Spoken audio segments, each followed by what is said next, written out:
বড় সুখবর, এবার দেবের নায়িকা ছোট পর্দার জগৎধাত্রী ওরফে অভিনেত্রী অঙ্কিতা মল্লিক। সবেমাত্র শেষ হয়েছে জি বাংলার জগৎধাত্রী ধারাবাহিক। টানা ৩ বছর এই ধারাবাহিক সাফল্যের সাথে সম্প্রচারিত হয়েছে।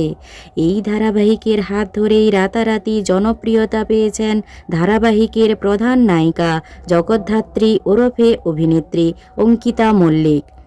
ইতিমধ্যে বড় পর্দায় পা রেখেছেন অঙ্কিতা মল্লিক। তবে এবার আরও বড় চমক সামনে এলো। এবার দেবের আগামী প্রজাপতি 2 এর মুক্তির আগেই নিজেই আগামী ছবির কথা বলতে শোনা গেল দেবকে। 2026 সালে স্বাধীনতা দিবসে অ্যাম্বুলেন্স দাদার ভূমিকায় অভিনয় করতে দেখা যাবে দেবকে।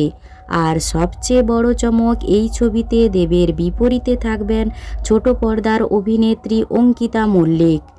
প্রসঙ্গত, এই প্রথম নয়, ছোট পর্দা থেকে অনেক জনপ্রিয় অভিনেত্রীরা দেবের সিনেমায় সুযোগ পেয়েছেন নিজের প্রতিভা দেখানোর জন্য।